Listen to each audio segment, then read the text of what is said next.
Salut à tous, c'est Bismart, configuration un peu particulière durant ces quelques jours là. On est à l'approche de l'anniversaire, je me suis dit que j'allais vous redonner certaines des interviews qui m'ont le plus intéressé. Et notamment, alors, le terme est galvaudé, mais là c'en est un vrai, le vrai coup de gueule de Leonidas Kalogeropoulos. Ouvrez grand les vannes à l'innovation, voilà ce qu'il dit à l'ensemble des décideurs publics, car les entrepreneurs ont énormément de solutions pour essayer de résoudre la crise que nous traversons. Ensuite, alors, l'histoire d'une, on va dire ça, membre d'un très grand COMEX qui décide à 50 ans de totalement changer de vie. Et puis, nos entrepreneurs dans la lessive et les détergents, et nos entrepreneurs dans... Comment on va dire ça? À la poursuite des orages. Voilà, on va dire ça. À la poursuite des orages. C'est Bismart, c'est parti. Donc, Leonidas Kalogeropoulos, PDG fondateur de Médiation et Arguments et d'une masse assez considérable d'entreprises quand même, Leonidas, parce que là, en toute transparence, on discutait le temps que tout ça se mette en place. Je me souviens, je te demandais des nouvelles, des derniers bébés le script que tu avais fait naître. Ah non, avant ça, il y avait eu à chaque fois, c'était très intelligent. Un rétroviseur qu'on mettait à la main. Voilà. Vous voyez le truc, le rétroviseur à la main. À la main. Et il serrait un peu la main. J'en ai vendu un peu plus de 3500. Et j'avais bien moi-même senti que quand je l'utilisais, ça me gênait. Et je me suis dit, si moi-même qui l'ai inventé, je suis un peu gêné en le mettant, c'est que le truc est probablement pas absolument parfait. Et puis j'avais extrêmement mal au dos en travaillant à mon bureau, parce que quand on est assis toute la journée, j'avais pas envie d'avoir un truc horrible sur mon bureau, ni de jeter à la poubelle mon bureau. Donc j'ai inventé un sous-main qui est qui se surélève, que je suis allé faire fabriquer en Italie après avoir testé quantité de sous-traitants. Et puis comme j'avais moi-même le besoin, je me suis dit que le besoin allait certainement me dépasser, et on en a vendu plusieurs centaines. Mais comme c'est pas non plus ma vie, c'est là où on se rend compte que finalement, tu le dis souvent, vive les vendeurs. Et donc, c'est pas tout d'avoir inventé un produit, d'avoir bien fait, de l'avoir fignolé. À un moment donné, il faut le commercialiser. C'est pas forcément ce que je sais faire de mieux, mais j'ai une totale admiration pour les vendeurs. Ouais, c'est ça. Exactement, et le faire à fond, avec une détermination. Absolument. Donc, EPR, Entrepreneurs pour la République, dis-moi ce que c'est. Alors, c'est une plateforme, ça en revanche, je vais le faire à fond, parce que c'est la poursuite concrète de l'entrepreneurialisme. L'entrepreneurialisme, c'est une doctrine très simple, c'est l'idée que la principale richesse de la nation, c'est l'esprit d'entreprendre de ses citoyens, et que c'est la meilleure manière de répondre à tous les besoins d'intérêt général, de mobiliser les entrepreneurs, d'avoir, j'allais dire, une armée d'entrepreneurs mobilisés derrière chaque problème d'intérêt général. Et donc on en a beaucoup. L'entrepreneurialisme, c'est une doctrine que j'avais fait naître à la demande d'un rapport que Pierre Gattaz m'avait demandé quand il était président du MEDEF. Et on avait plein de chantiers. J'avais notamment organisé dans la suite de l'entrepreneurialisme un colloque sur la reconstruction des banlieues. Revenons. Oui, ça c'est un truc dont il faut qu'on parle ensemble. Et je me souviens sur les pas de porte. Mais revenons sur EPR. Non, juste parce que... Oui, mais le temps tourne vite, Leonidas. Donc les colloques, ça suffit pas. Il faut qu'il y ait des choses dans la durée. Donc on a créé Entrepreneurs pour la République. C'est une plateforme, c'est un réseau social. Tout le monde peut poser des problèmes d'intérêt général. Il y a déjà à peu près l'équivalent d'un gouvernement avec des sujets d'intérêt général. Et il y a les réponses et les solutions concrètes, produits, solutions, services d'entrepreneurs pour y répondre. La priorité, c'était bien sûr le Covid. En moins de 15 jours, on a déjà une cinquantaine de solutions très concrètes. Alors c'est là où c'est intéressant. C'est là où c'est intéressant. Alors d'abord, EPR, c'est-à-dire que tu veux faire un réacteur. Écoute, c'est un réacteur. Tu veux qu'il y ait de l'énergie qui sorte de tout ça quand même. Il y a une énergie. T'as pas choisi EPR par hasard. Écoute, il y a une énergie colossale qui en sort. Et déjà, en moins de 15 jours, je suis absolument fasciné. 80% des contributions viennent d'entreprises qui ne sont pas franciliennes. Ça vient de territoires entiers. Absolument. Et alors, je regardais ça, et je vais le dire à ceux qui m'écrivent. J'avais l'impression de voir ma boîte mail. Ouais. C'est-à-dire que c'est pas des solutions en fait, c'est des propositions. Ok, certaines sont incroyables. Mais tout ça, il faut que ce soit validé, audité, industrialisé, vendu, comme tu dis. Il y a un côté concours Lépine. Tu vois ce que je veux dire, tu sais Léonidas? que Lépine était un préfet de la Troisième République. Mais bien sûr, je sais que Lépine... allé au cœur de la République, de la fondation républicaine, dire la citoyenneté, Stéphane Soumier, la citoyenneté, c'est pas seulement mettre un bulletin de vote dans une urne. La citoyenneté, c'est aussi être un entrepreneur qui va au bout de ses projets. Or, les entrepreneurs qui ont effectivement posté des solutions contre le Covid, ils sont pas là à attendre tous les jours les déclarations du gouvernement pour savoir comment on en sort. Ils ont pris sujet après sujet, ils ont inventé des peintures virucides, ils ont inventé des revêtements que l'on met sur les poignets. Alors justement, j'ai vu ta peinture... Ta peinture virucide, j'ai vu ça. Donc là, tu peins... Il se trouve que un entrepreneur que je suis depuis, pratiquement 15 ans, a un procédé de peinture incroyable, révolutionnaire, pas pour les virus, mais pour accélérer les chantiers, peu importe. Je suis son combat. Toi-même, d'ailleurs, à travers ton boulot, je me souviens ce qu'on avait fait avec, comment s'appelait cette boîte sur les isolants, Actis.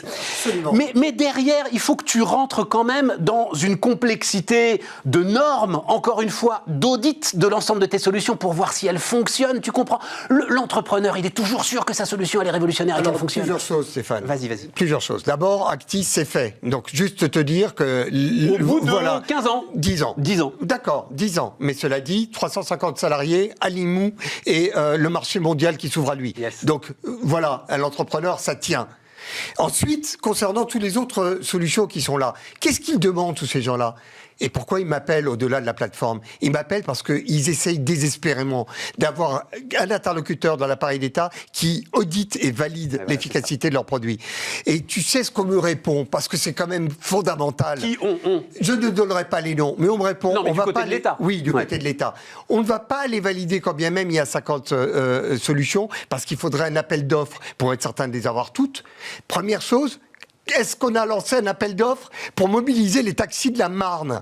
C'est quand même intéressant. On est en guerre, soi-disant, et il y a des solutions, ils sont là, tout le monde les regarde en disant oui, elles sont probablement intéressantes, mais avant de les tester, il faudra avoir un appel d'offres, et il faut attendre la deuxième réponse qui m'a été donnée, parce qu'elles vaut son pesant d'or. De toute manière, on ne les auditera pas et on les validera pas, parce que si on devait les tamponner et les expertiser et dire que c'est efficace, si jamais il y a un malade derrière, eh bien on en portera la responsabilité, et la responsabilité de l'État pourrait être engagée.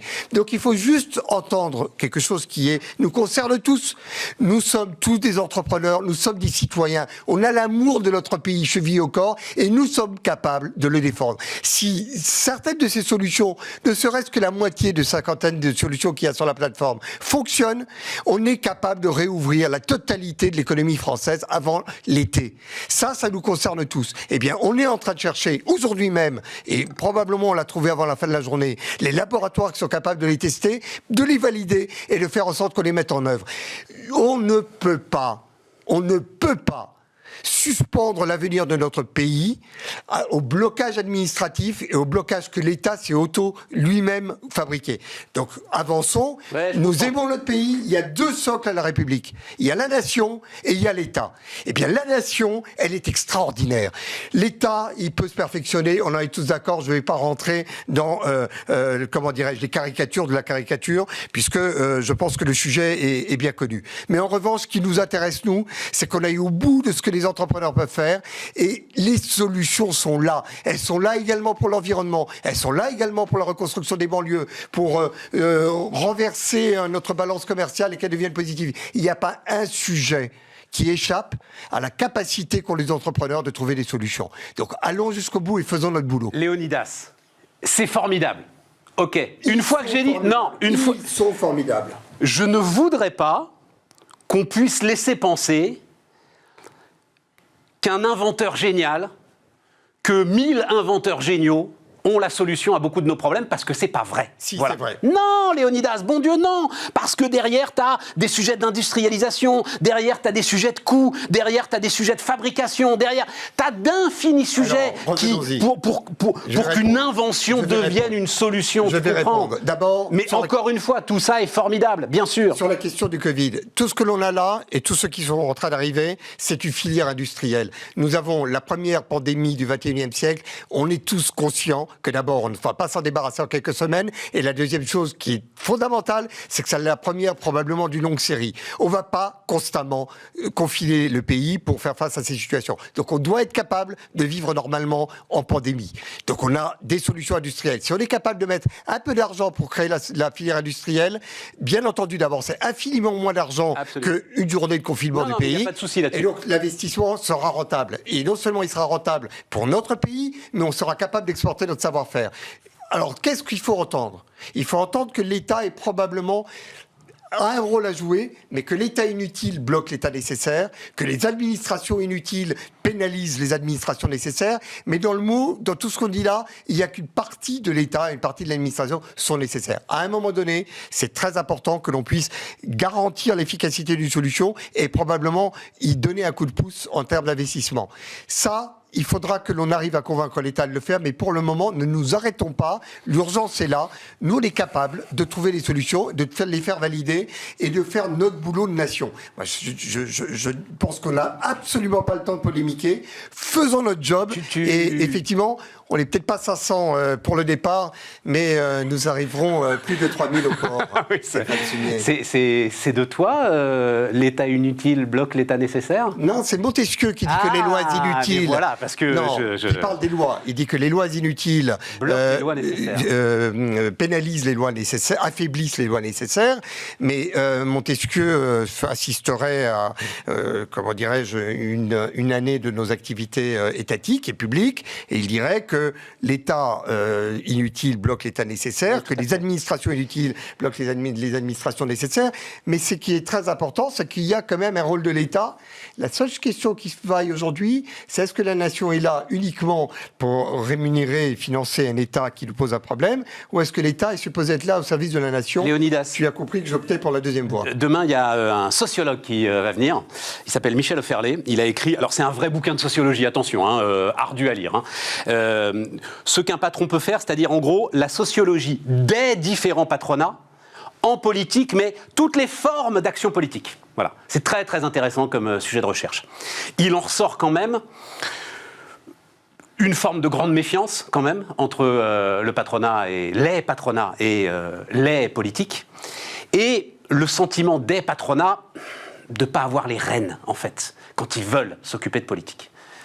C'est une manière d'avoir les rênes, ce que tu nous décris là, mais il nous reste une grosse minute. On va dire l'essentiel en moins d'une minute. La citoyenneté, Stéphane Soumier, c'est l'esprit d'entreprise. C'est de dire quoi ? Qu'est-ce que c'est un entrepreneur ? On le sait ici mieux que nulle part ailleurs. C'est quelqu'un qui dit « j'ai un problème devant moi, je vais le prendre en main. Je vais en faire mon sujet matin, midi, soir. » C'est la meilleure promesse d'arriver à des solutions et c'est l'élément probablement le plus fondamental qu'il y a dans la société du mérite plutôt que la société des privilèges, c'est-à-dire ce qui a la naissance de la nation française. C'est notre identité nationale, c'est la plus grande richesse du pays.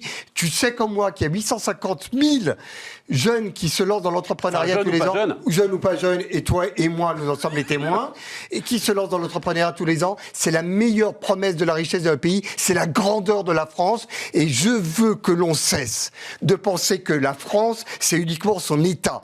La France, c'est ses citoyens, c'est la richesse de son esprit d'entreprise, et le pays est extraordinaire, Stéphane. Et ça, c'est ce qui fait que nous nous battons pour notre pays et que Entrepreneurs pour la République, ça ne va pas marcher sur les plates-bandes de l'État. L'État, c'est l'État. Mais nous, il faut qu'on pousse la citoyenneté, le territoire de la citoyenneté jusqu'à ses confins et ses frontières. C'est ce que nous allons faire sur tous les sujets. Léonidas, je vais découper les punchlines de cette interview, puis je vais en faire les slogans de Bismarck, parce que je crois que tu es sans lui qui en parle le mieux, en fait. Écoute, voilà. Tous les cas, je suis ici heureux et ici, je me sens chez moi.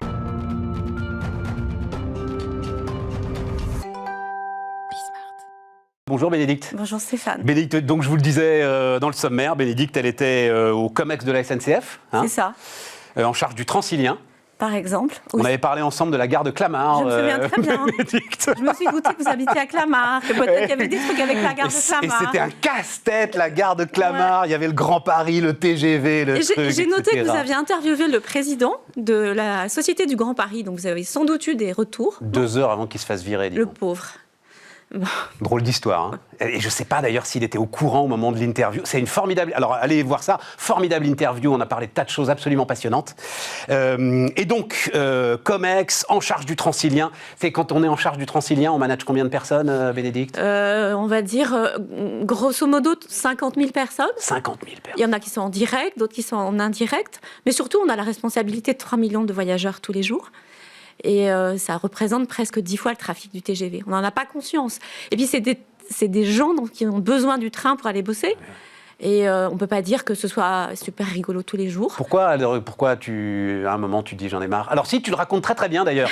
Tu dis, ah oui, parce que cette histoire, elle va tous vous intéresser, les amis, si vous avez, on va dire autour de la cinquantaine, voilà, on va dire ça. Très gentil, c'est-à-dire qu'il y a réorganisation de pouvoir au sein de la SNCF, et tu te rends compte que tu vas être placardisé.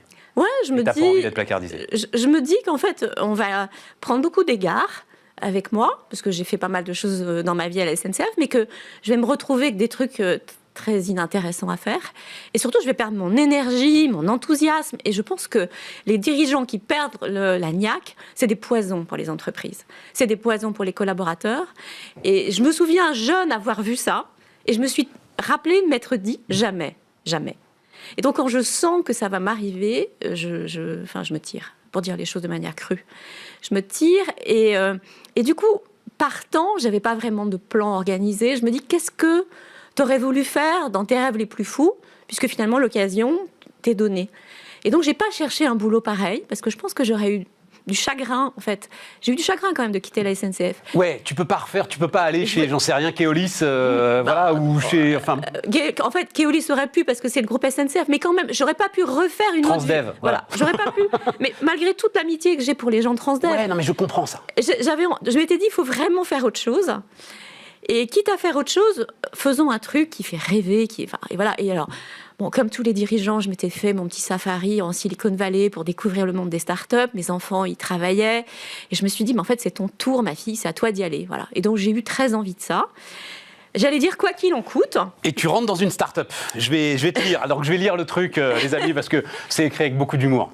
Alors, donc, tu rentres dans la start-up le premier jour. Ça ressemble pas vraiment à des bureaux, plutôt un croisement entre une salle d'études et une location de vacances. Je comprends qu'il faut que je m'assoie là où je trouve de la place. Chaque table est encombrée par une forêt de câbles mélangés que l'on devine attachés tous au même Mac de chacun des membres de cette tribu bruyante. Mon Mac, je l'ai acheté la semaine dernière.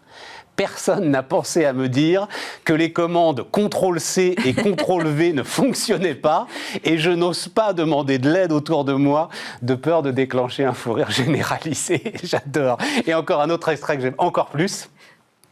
Donc de deuxième jour, troisième jour, je sais pas quoi. Quelqu'un peut me dire où est le départ courrier ? Ma question tournoie jusqu'à ce que Marcel, qui a fait un stage dans un grand groupe, comprenne de quoi il s'agit et m'indique le bureau de poste le plus proche. C'est un choc de culture totale. Oui, c'est un choc. Enfin, c'est 3 chocs, à vrai dire. Parce qu'il y a d'abord le choc grand groupe start-up. Ensuite, il y a le choc mon âge et les millennials. Ils ont tous l'âge de mes gosses. Et puis, il y a un troisième choc, et peut-être que je n'avais pas anticipé, et qui est le plus difficile, c'est que j'étais membre du COMEX, donc une sorte de statut de reine d'Angleterre, à qui il y a beaucoup de déférence envers... Et puis, d'un seul coup, je me retrouve salariée de base. Il n'y a plus de départ courrier. Il n'y a plus de départ courrier. Et puis, en fait, les slides, il faut se les taper soi-même. Et en fait, ce que je découvre, et je pense que c'est là que j'ai le plus grandi, où j'ai le plus appris, c'est que dans une vie professionnelle, au début, on fait les choses, ensuite, on les fait faire.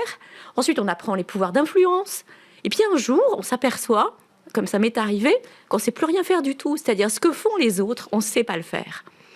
Et pour moi, ça a été une vraie claque dans la figure. Et mais les slides, on s'en fout. Non. Ok, moi non plus d'ailleurs.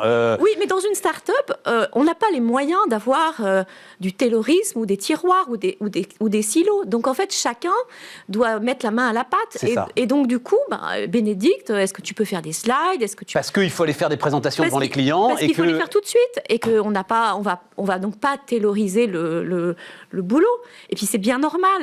Et donc je me retrouve dans la situation de, en fait, pour faire court, tout ce que je savais faire n'était pas utile. Rien de ce que je savais faire n'était utile, pardon. Et en fait, ce que j'avais à faire, je ne savais pas le faire. Voilà. Et donc, ça a été un choc, mais vraiment important au départ. Alors, ce que je dois dire, c'est que la caractéristique de cet univers, c'est que les gens étaient extraordinairement bienveillants. Donc, ils m'ont appris, ils m'ont prise en main. J'ai pas dit tout ce que... Enfin, certains, quand ils ont lu ce que vous venez de lire, se sont dit « Waouh, elle était vraiment encore plus ignarde que ce qu'on avait imaginé. » Bon, mais contrôle-C, contrôle-V, absolument. Bon, mais quand même, moi, ça m'a fait vraiment un bien fou. J'ai beaucoup appris techniquement, de fait, mais je crois que c'est pas là où j'ai le plus appris. Ce que j'ai appris, c'est d'être dans un grand tout, quelqu'un qui est différent et décalé, et qui doit courir pour pas que les autres s'en aperçoivent. Oui, enfin, c'est quand même assez darwinien, quoi. Enfin, tu dis tout le monde était très bienveillant, etc. Enfin, on va raconter un peu l'histoire, parce que c'est en ça où cette histoire est très très intéressante, c'est qu'elle raconte quand même une forme d'ambiance.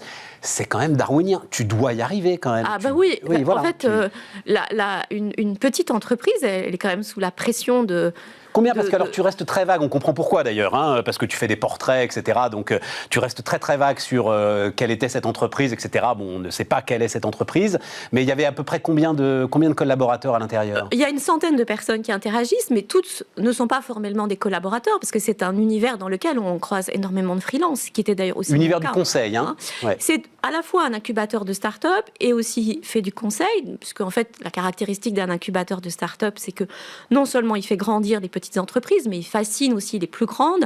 Et il y a beaucoup de présidents ou de DG de grands groupes en fait qui veulent fabriquer la même chose au sein de leur entreprise et qui demandent à cet incubateur de leur faire grandir leur propre troupe dans le cadre de démarches d'entrepreneuriat.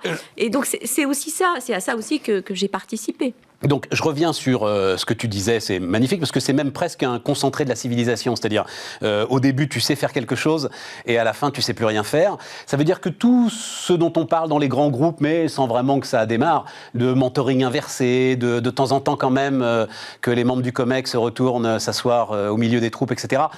C'est pas de... Enfin, il faut le faire. C'est ta conviction ou... Oui, ma conviction, c'est qu'en fait, ce sont dans les petites choses de la vie quotidienne que se logent les grandes transformations. Et quand on est membre d'un comité exécutif, on ne voit que les gros traits et la stratégie. Et on ne mesure pas que pendant le temps qui passe, les pratiques quotidiennes changent. D'ailleurs, la preuve en ce moment avec le Covid, ce sont les gens qui sont au contact des clients ou au contact des collaborateurs qui voient à quel point le service qui est rendu de manière différente. Ce n'est pas ceux qui sont dans les bureaux qui se rendent compte de ça. Et donc, quand on est dans une entreprise et que le numérique nous fracasse, on n'a pas forcément conscience de jusqu'où ça va dans le quotidien des collaborateurs. Ceux qui savent s'en servir et ceux qui ne savent pas s'en servir.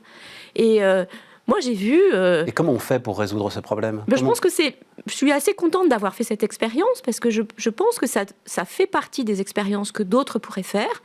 D'ailleurs, dans mon quotidien aujourd'hui, j'accompagne des dirigeants qui en fait se rendent compte qu'il est nécessaire de manager autrement pour emmener leurs équipes en fait dans un monde émergent. Il y a clairement un discours d'authenticité à avoir et il y a clairement une responsabilité des dirigeants de dire je sais pas. Parce que quand on dit je sais pas, on donne la possibilité à quelqu'un de vous aider. Et je pense que c'est très important dans un univers qui est en train de bouger comme ça, que tout le monde contribue à modifier le modèle. Parce que, quand même, quand tu dis... Alors, juste un mot là-dessus, parce qu'on va retourner sur la start-up, c'est quand même ça le sujet. Non, je suis un peu perturbé quand tu dis... parce que c'est un discours que j'entends beaucoup et que je conteste. Quand on arrive tout en haut, on ne sait plus rien faire. Non, j'entends beaucoup des chefs d'entreprise que je respecte beaucoup. Le patron d'une PME, etc., qui dit « Mais ces managers des grands groupes, on s'en fout, c'est pas eux qui sont importants. » Si, les gars, c'est eux qui sont importants. C'est-à-dire, savoir quand même piloter une entreprise qui fait 20, 30, 40 milliards d'euros de chiffre d'affaires, c'est pas ne savoir rien faire quand même, Bénédicte. Non, mais c'est clair. C'est assurer la croissance du pays et l'emploi de centaines de milliers de personnes. Oui, et je crois que j'ai su faire ça. Cette blague, voilà. Et par ailleurs... Pardon, c'est pas donné à tout le monde. Oui, mais par ailleurs, il faut pas laisser penser que la manière de diriger ne change pas.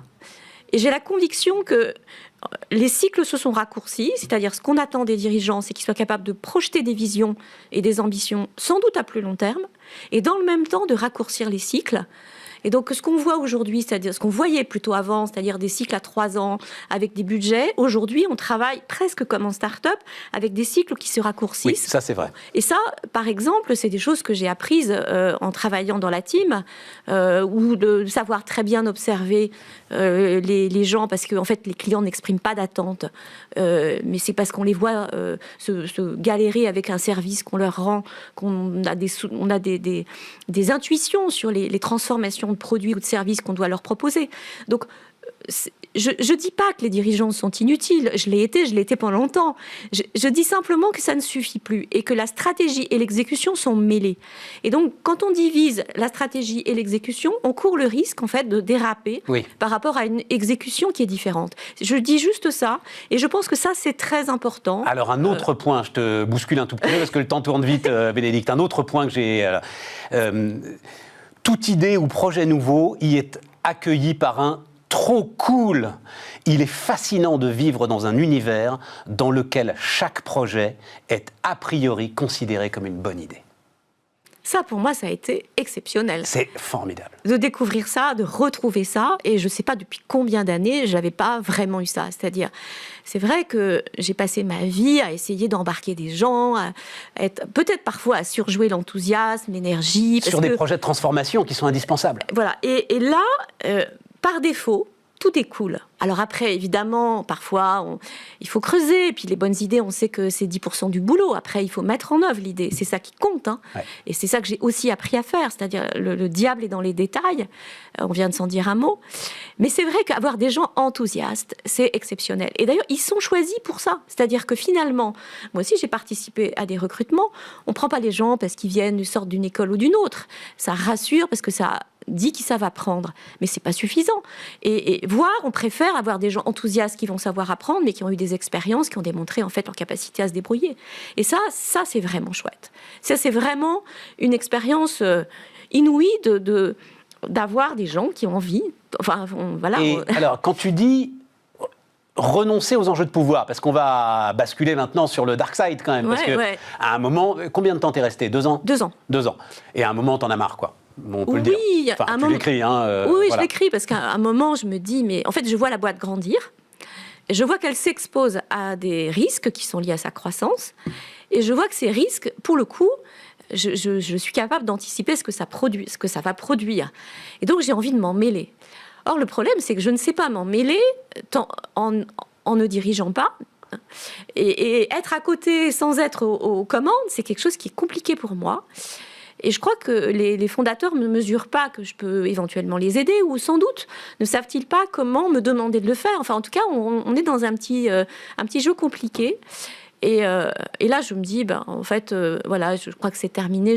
Je vais plus pouvoir continuer. Surtout, je vais me retrouver dans la situation de 2 ans avant. C'est-à-dire, si je commence à râler, à perdre mon enthousiasme, c'est moi qui vais les empoisonner. Oui, mais tu mets quand même le doigt sur une fragilité qui est que ces jeunes gars qui réussissent très très vite, c'est très compliqué. Tu sais, Bénédicte, quand on s'est rencontrés la première fois, je disais que j'allais le raconter, je ne sais pas si tu t'en souviens, c'était Guillaume Pépi à l'époque, patron de la SNCF, et il recevait Xavier Niel devant un parterre de jeunes entrepreneurs. Je me souviens très bien. Et il y a un jeune gars qui se lève, dont je n'avais jamais entendu parler. Bonjour, je m'appelle... Donc c'était il y a plusieurs années, hein, les amis. Je m'appelle Frédéric Mazzella, patron de Blablacar. Jamais entendu parler. Xavier Niel, il démarrait tout juste. Comment est-ce qu'on maintient la capacité d'innovation une fois qu'on a 1 milliard d'euros de chiffre d'affaires? Je lui disais, waouh! C'est-à-dire, le gars, il avait compris un truc, et c'est pas par hasard derrière si Blablacar devient Blablacar, que la vérité de la start-up peut pas être ensuite la vérité de l'entreprise qui commence à se structurer. Mais clairement, c'est-à-dire que passer du kilomètre 0 au kilomètre 1, ça demande une énergie incroyable. Mais passer du kilomètre 1 au kilomètre 10 et ensuite du kilomètre 10 au kilomètre 100, c'est d'autres compétences. Et c'est là où ça devient compliqué, parce que ça suppose éventuellement de faire rentrer dans l'entreprise des gens qui n'ont pas la même culture.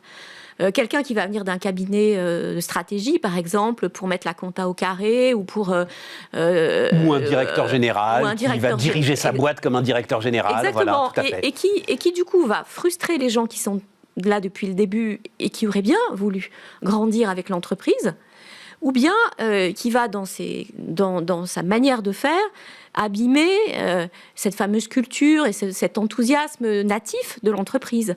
Et ce passage, cette transformation, ce passage d'une phase dans une autre, je trouve que c'est extrêmement critique et très intéressant. Et j'ai vraiment eu beaucoup de chance d'avoir vu tout ça depuis l'intérieur. Tu dis d'un mot que quand même l'égalité professionnelle,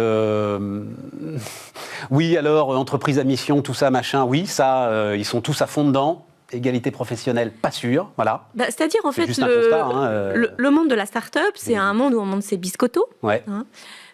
Frontière ténue, alors c'est pas de toi ça, mais j'ai noté ça, frontière ténue entre engagement total et management toxique. J'aime bien cette phrase. En fait, le management n'a pas bonne presse. C'est-à-dire que... Mais tu disais, on monte ses biscottos. On monte ses biscottos, et puis il y a cette espèce de fameuse phrase, fake it until you make it, c'est-à-dire fais semblant avant de savoir faire. Ouais. Et ça, c'est quelque chose qui n'est pas très féminin. C'est-à-dire que ça valorise plutôt des cultures masculines, des cultures guerrières. Et pour avoir beaucoup écouté les filles dans cet univers, ce que j'ai constaté, c'est que ça les mettait mal à l'aise.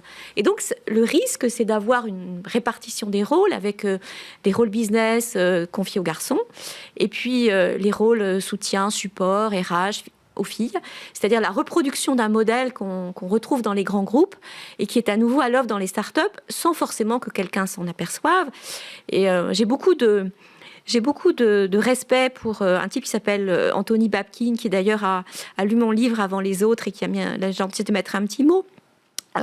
Il dit le problème des startups, c'est qu'elles n'ont pas de culture de la diversité. En fait, elles n'ont pas les moyens d'avoir une politique RH, et donc, elles sont pas à l'image de la société. Et d'ailleurs, il n'y a que 2,4% dans les startups de personnel qui a plus de 55 ans. On va terminer avec une phrase, Bénédicte, qui pourrait être un slogan pour Bismarck. Peut-être que je te demanderai de nous le piquer un jour. Voilà. J'ai beaucoup d'admiration pour celles et ceux qui savent arracher au néant le projet qui deviendra leur entreprise. Ils méritent la fascination que l'on peut avoir pour eux. Ouais. Arracher au néant. C'est ça un entrepreneur. Absolument. Et on peut chapeau pour cette on phrase. Peut leur donner on peut leur faire un coup de chapeau en ce moment. On peut leur particulièrement donner crédit pour tout ça, absolument. Ça s'appelle La Team, les amis. Bénédicte Tilloy, donc, qui était notre invitée sur Bismarck. Donc on repart les amis avec la lessive, mais pas seulement avec la lessive. Laure Favre, bonjour Laure. Bonjour Stéphane. Donc Laure, tu as travaillé 20 ans dans alors la détergence, je ne savais même pas que le mot existait, c'est-à-dire la lessive et l'ensemble des produits d'entretien. Ouais, c'est ça. Donc pour, j'imagine, un géant. Pour des très gros groupes, ouais. Ce qu'on appelle les lessiviers. Ouais, voilà. Voilà, des grands groupes internationaux et puis des groupes plus locaux aussi. Mais ils sont tous assez gros quand même, non? Enfin bon, évidemment, le plus gros qu'on connaît, c'est Procter. Ouais, en fait, il doit y avoir Henkel aussi. Enfin, ils sont tous à 20-30 milliards d'euros de chiffre d'affaires. Ouais, c'est ça, c'est des mastodontes. Il y a 3 gros groupes qui font 90% de part de marché en France. Voilà, c'est ça. Et toi, tu t'es dit, moi, avec mes petits bras, je vais aller leur tailler les croupières. Bah ouais. Non, mais j'adore. Mais non, mais c'est ça qui est formidable. En fait, moi, ça fait 20 ans que je travaille dans ces marchés. Et ça fait aussi 20 ans, j'ai une formation de marketing. Ça fait 20 ans que j'ai l'occasion de parler avec des consommateurs qui me disent ce qu'ils ont envie de consommer, leurs attentes, et puis de voir aussi l'évolution de la société. Et regarder un rayon de supermarché sur ces 10 et 20 dernières années, l'offre n'a pas vraiment changé. C'est toujours un océan de plastique. Mais moi, j'ai l'impression qu'elles ont quand même pas mal évolué, ces lessives, aujourd'hui. Elles nous vendent, justement, elles nous disent qu'elles ont retiré un certain nombre des produits les plus inquiétants qu'il y avait dans leur composition. Elles se sont compactées.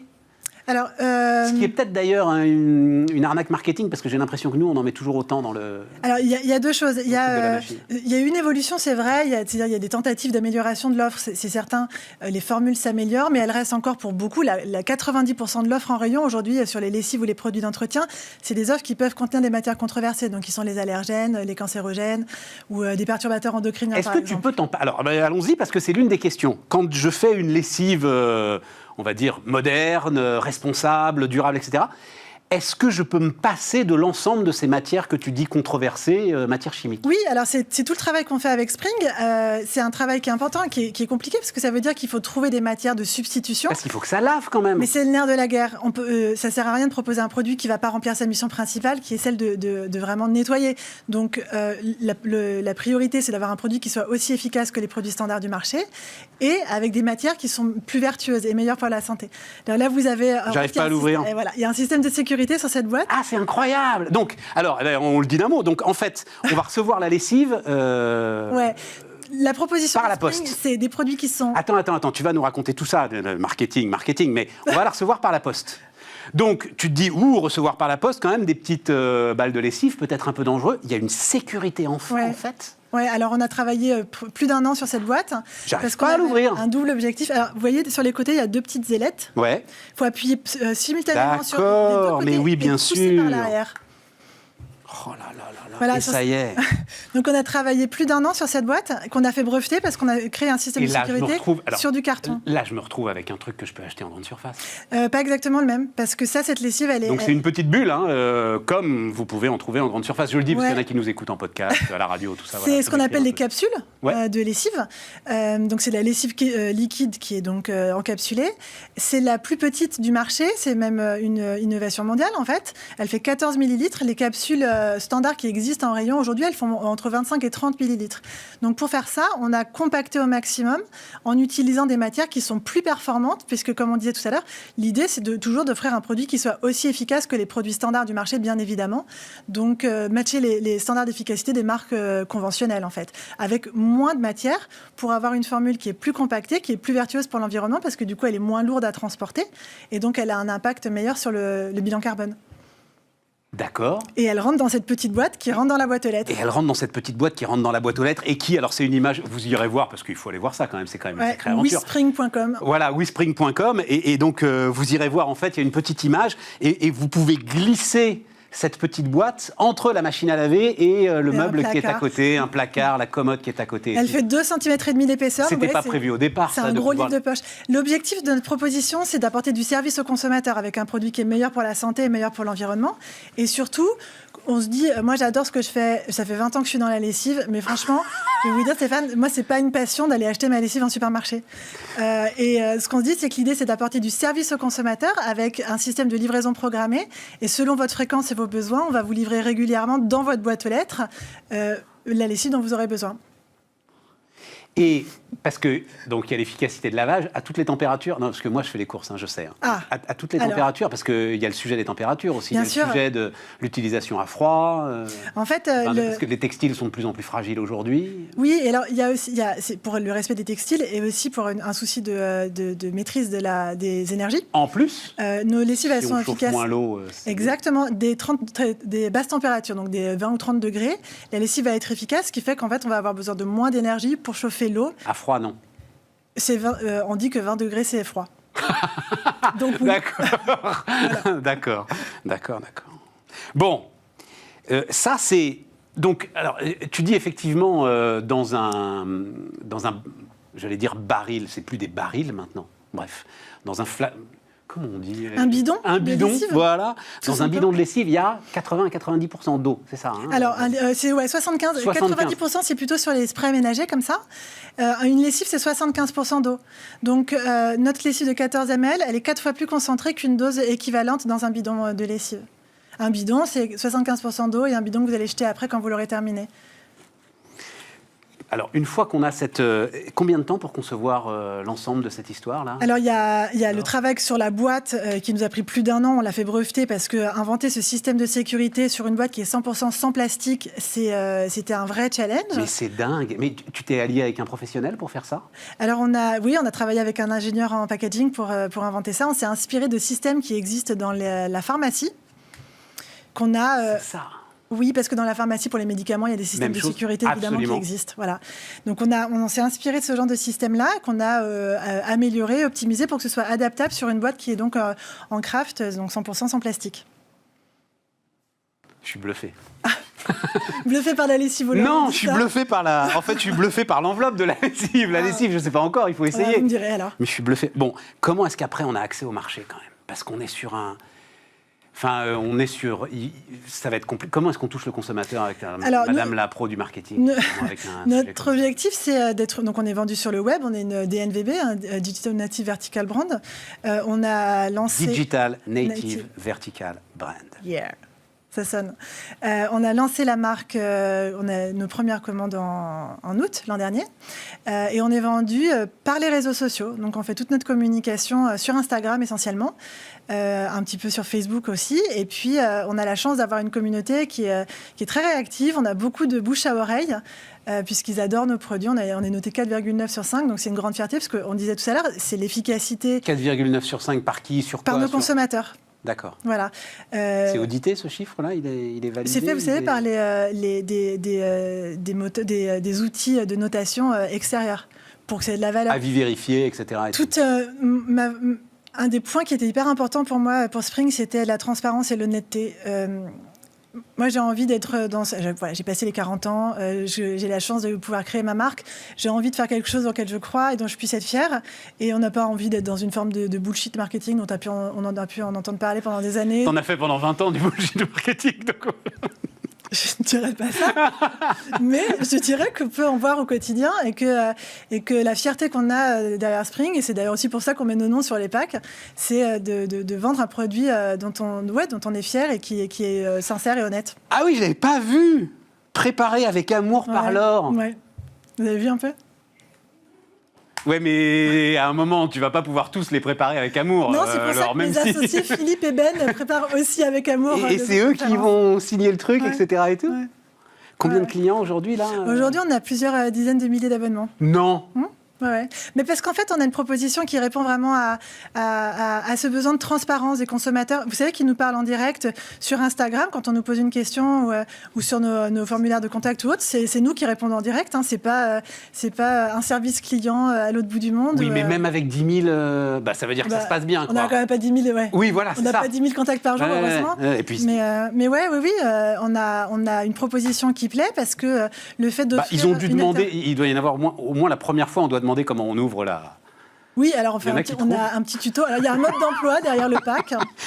Mais comme tout le monde a commencé par moi, personne n'ouvre les modes d'emploi. On a aussi une petite carte postale qui accompagne le manual, tu sais. On a une carte postale qui... Bon, dis donc, le temps tourne. Parce qu'il y a ça aussi. Ouais. Et donc ça, c'est quoi ce truc? Ça, c'est l'idée, c'est aller encore un cran plus loin sur notre... Ça, c'est pour nettoyer les surfaces, ça? Oui, c'est des sprays nettoyants pour les vitres, la salle de bain ou les multisurfaces, donc la cuisine, par exemple, ou ce genre de surface. Il y a de l'eau de javel dedans? Non, il n'y a pas d'eau de javel. Il en faut quand même, non? Non, on peut nettoyer... On peut désinfecter sans eau de javel aujourd'hui? Alors, un désinfectant, on peut désinfecter avec d'autres manières, mais ça, c'est pas des produits désinfectants. D'accord, c'est pour nettoyer. Ouais. D'accord. Ouais. Et ça, c'est aller au bout de cette démarche qui est de se débarrasser des plastiques à usage unique et puis d'arrêter de vendre aux consommateurs de l'eau. Un spray nettoyant classique, c'est 90% d'eau et c'est une bouteille que vous allez mettre à la poubelle quand vous l'aurez jetée pour racheter exactement le même produit derrière. Donc, je pense qu'il y a une forme d'aberration et qu'il est temps de proposer une autre solution quand même. Oui, mais alors là, moi j'ai vu ça, je me suis dit, mais je fais les courses, je les achète les recharges justement, puis je les remplis maintenant, mes bidons, tout le monde fait ça. Sauf que toi, tu vas beaucoup plus loin, c'est-à-dire qu'en fait, ton détergent, voilà, on va appeler ça comme ça, il est concentré dans cette petite pastille que j'ai là entre mes doigts. C'est vraiment, enfin là encore, si vous nous écoutez en podcast, c'est toute petite pastille que je vais mettre dans l'eau. Oui, c'est ça. En fait, les produits rechargeables dans le marché aujourd'hui, ils font 5 à 10% du rayon, mais pas plus. Et ils sont proposés dans des poches en plastique. C'est la même formule liquide, donc toujours faite à 90% d'eau. Donc nous, ce format-là, donc effectivement, ça ressemble à un gros comprimé, si vous voulez. C'est un comprimé effervescent qui fait 4 grammes et il représente les 10% de matière active qu'on a dans notre produit fini. Donc on propose un kit avec des bouteilles qui sont réutilisables à l'infini. Vous les achetez une bonne fois pour toutes. Vous remplissez avec l'eau du robinet. La petite pastille, c'est effervescent et en moins de 10 minutes, vous avez retrouvé votre formule. Il y a quelqu'un d'autre qui fait ça? C'est une innovation. C'est regarde avec un grand sourire, genre. Mais oui, parce que j'en suis très fière. Mais je l'ai vu nulle part, ça. Non, mais oui. Vous voyez, il fallait... Ouais. Ben oui, parce qu'il c'est pas vraiment... Pourquoi? C'est pas dans le sens de l'histoire. Attends, il nous reste 40 secondes. Ton outil industriel, parce qu'il faut des industriels pour fabriquer tout ça, quand même. On travaille avec... Oui, on a des partenaires industriels sur chaque technologie. C'est des partenaires différents, Qui te font confiance? Qui me font confiance, que je connais depuis de nombreuses années, Oui, c'est ça, voilà. Et qui travaillent, j'imagine, aussi avec les grands professionnels de la détergence et de la lessive. Voilà, c'est ça. Mais qui se disent aussi qu'à un moment, il va falloir changer de pratique. Mais oui, parce qu'il est temps de proposer autre chose, exactement. C'est incroyable. Hein. Et ça vous donne envie de faire le ménage ? Hein, mais je fais le ménage. Mais non, mais alors puis en plus c'est la lessive, c'est plus simple que le ménage.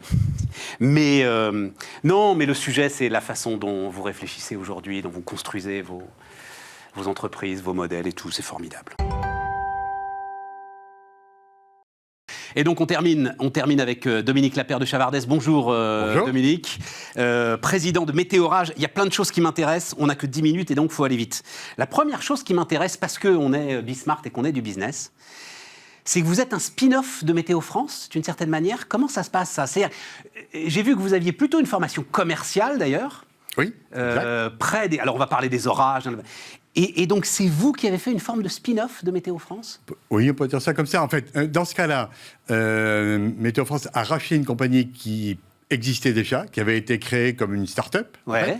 Et Météo France l'a racheté parce que c'était un domaine d'intérêt évident pour Météo France. Et c'est vrai que c'était la première fois que Météo France avait une filiale, puisque c'est une filiale, donc.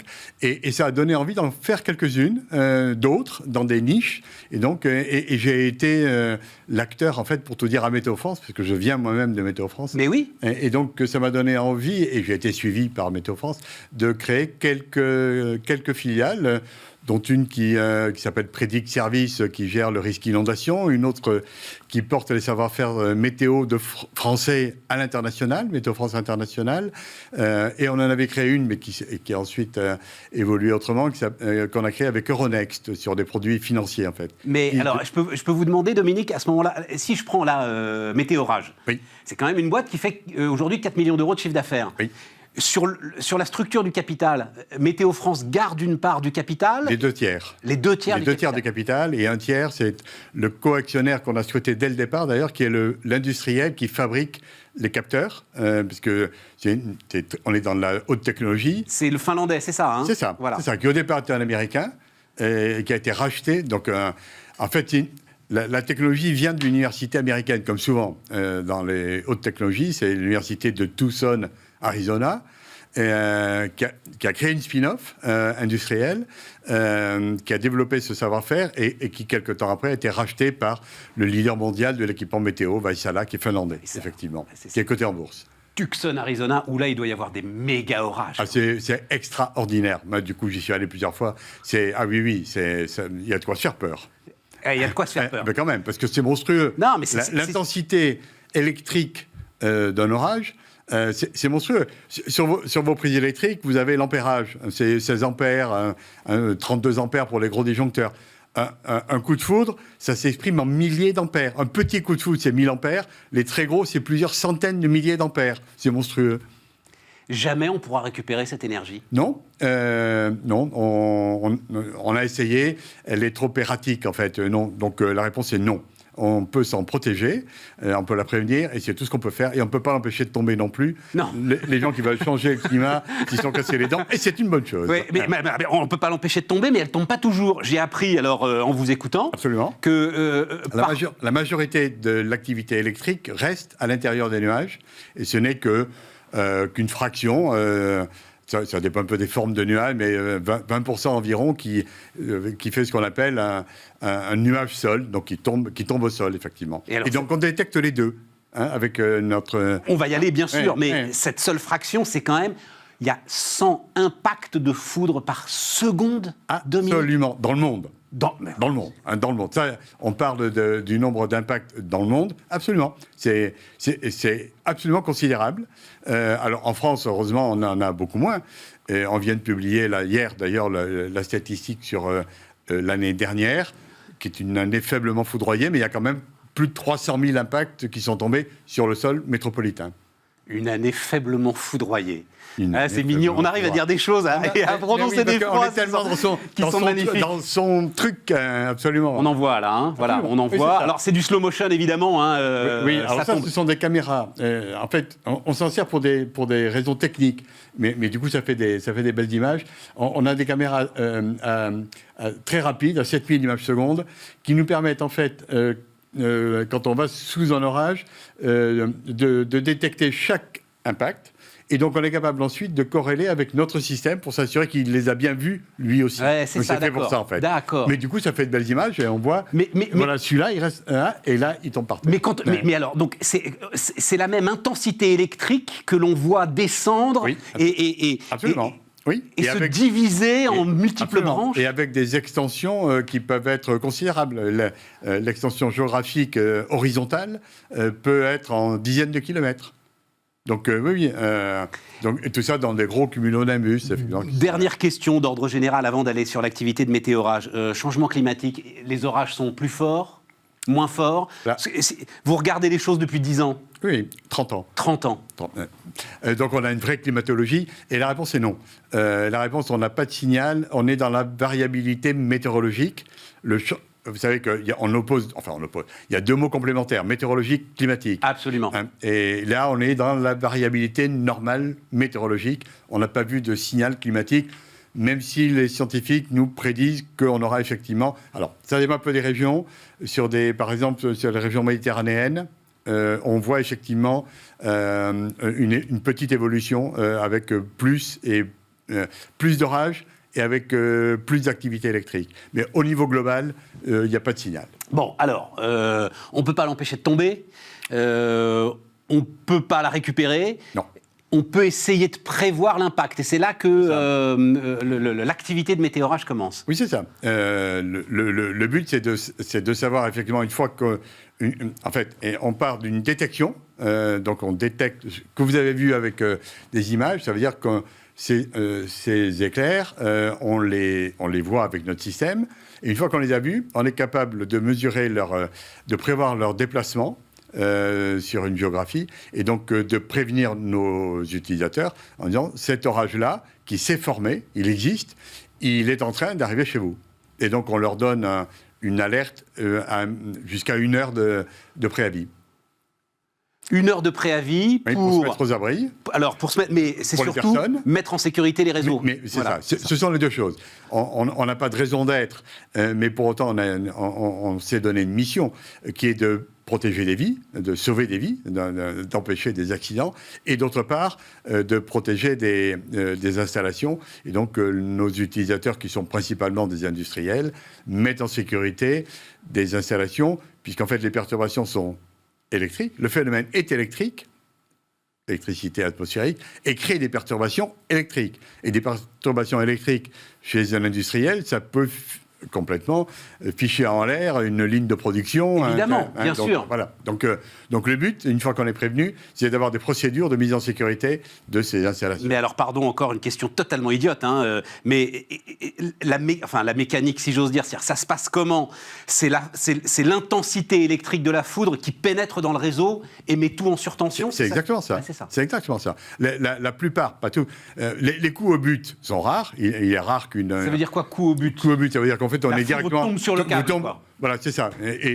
Ou sur le nœud de réseau. C'est ça. Ouais. Donc ça, heureusement, c'est rare. En revanche, elle tombe quelque part sur le réseau électrique et elle se propage tout au long du réseau, sur plusieurs dizaines de kilomètres. Et donc, quand vous êtes sur cette propagation et que vous êtes soit chez vous avec une box qui saute, soit un industriel avec une machine à commande numérique, il y a tout ça qui saute, en fait. Ça.